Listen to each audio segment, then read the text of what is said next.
When the Islamic warrior Saladin conquered the Crusaders and took control of Jerusalem, all right, he entered into an agreement that the Muslims would protect the Christian churches.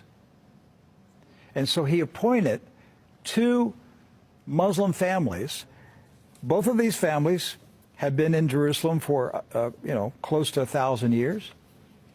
And each generation has passed down the key. The key. Right. The physical key. Mr. Judah said that the key he presently has is 800 years old. It's incredible. He had another key, but it broke. And this is a Muslim. I mean, yes. Adbi Judah is a Muslim.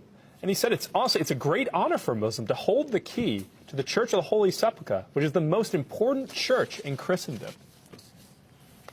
That's not disrespect. That's, we don't hear this in America. We don't hear, because what we have been told is Christian Americans, you should hate Muslims, you should kill Muslims. Because they're going to tear down all the churches and basically just ransack them and everything else. But here we have two families that for nearly 1,000 years have actually been watching over Christian churches. That's right. So who planted into our minds here in America that we should hate and kill Muslims? Who planted that thought in our head? Because it came into our society after 9/11. That's correct. So 9/11 was a calculated, planned operation, and it changed everything in our country. And so we were saturated with media propaganda, which who owns the media in this country? So we were saturated with this media propaganda. You Americans, you need to hate Muslims. You need to go to war. You need to send your sons to go kill Muslims. All right? And yet, when you go to the Middle East, you find out that the Muslims, like Christians, are taking care of Christian churches. Yes. Do not hold animosity against Christians or Americans, except in the case where Americans are pushing for war in their countries or trying to take their land. So they've lived together.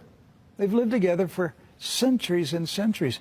Jews, Christians, and Muslims have lived together for centuries. They were buying and selling. They were trading. They were doing business together. They were building houses next door to each other for centuries. And it didn't change until the Zionists came. Now, see, you say, wait a minute, I thought Zionists are Jews. Not all Jews are Zionists. And not all Zionists are Jews. Right. Zionism is a political movement. Yes. Right. It's an ideology. Yes. Not an ethnicity. And so when the Zionists came to Jerusalem and Palestine, basically in the 1920s and 30s and 40s, all right, they came to agitate. They came to infiltrate. They came to seize control. And so they formed paramilitary groups, like Irgun. And that's where Ariel Sharon and Menachem Begin, and these guys were young terrorists. And so there's where the hatred started to come in. The fighting, the animosity, the bitterness. But it didn't start until the Zionists appeared. Jews, Muslims, and Christians were coexisting. Yes. That's right.